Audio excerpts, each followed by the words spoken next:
دینی مسائل جاننے کے لیے اس چینل کو سبسکرائب کریں۔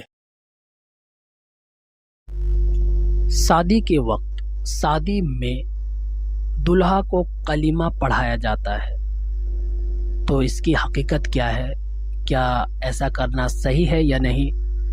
مسائل سیر کے پیج نمبر 101 دیکھے جا سکتے ہیں، اور علماء کرام کے بیانات وہ اس بارے میں کیا ہے وہ دیکھتے ہیں۔ نکاح کے وقت کلمہ پڑھنا ضروری ہوتا ہے۔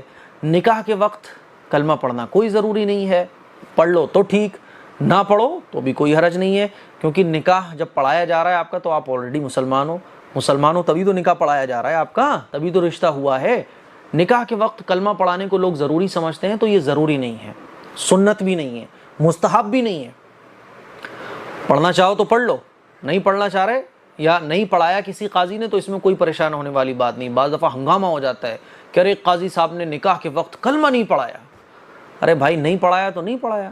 ایک جگہ پہلی بات تو یہ کہ جس کا نکاح ہو رہا ہے وہ ایک مسلمان شخص ہے، نکاح کے وقت اس کو مسلمان نہیں کیا جا رہا، وہ پہلے سے ہی کلمہ پڑھا ہوا بندہ ہے، اور وہ ایک مسلم بندہ ہے، ایک ایمان والا بندہ ہے، کلمہ وہ پہلے سے پڑھا ہوا ہے۔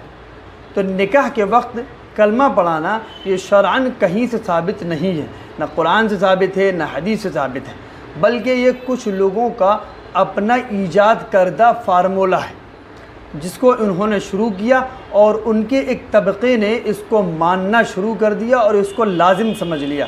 ہوا یہ کہ نکاح کے وقت کلمہ نہ پڑھنا یا نہ پڑھوانا، ایک طبقہ اس کو برا سمجھنے لگا اور یہ سمجھنے لگا کہ اس وقت نکاح نہیں ہوگا، حالانکہ یہ بالکل غلط بات ہے۔ نکاح میں صرف ایجاب اور قبول ہے، دو گواہوں کا اور وکیل کا حاضر ہونا ہے، بس۔ اس کے علاوہ ان حضرات کے سامنے ایجاب اور قبول ہو جائے، خطبہ نکاح پڑھنا یہ مسنون ہے، ایجاب و قبول کے بعد مختصر سی دعا کرنا، بس یہ نکاح کے اندر ہے۔ اس کے علاوہ کلمہ پڑھوانا، صورتیں پڑھوانا دولہا سے، یہ شرعاً کہیں سے ثابت نہیں ہے۔ اس لیے اس وجہ سے کلمہ نہ پڑھنے کی وجہ سے یا نہ پڑھوانے کی وجہ سے یا صورتیں نہ پڑھنے کی وجہ سے یا نہ پڑھوانے کی وجہ سے ماحول کو پراگندہ نہیں کرنا چاہیے۔ خوشگوار اور اچھا ماحول ہوتا ہے نکاح کے وقت میں، اس پر تنازع نہیں کھڑا کرنا چاہیے۔ اس وقت میں یہ چیز ضروری نہیں ہے، مؤمن بندہ ہے جو نکاح جس کا ہو رہا ہے، لہٰذا وہ کلمہ پہلے سے جانتا ہے اور کلمہ پہلے سے پڑھا ہوا ہے، اس لیے اس کو لازم نہیں سمجھنا چاہیے اور نہ ہی اس کو ضروری سمجھنا چاہیے۔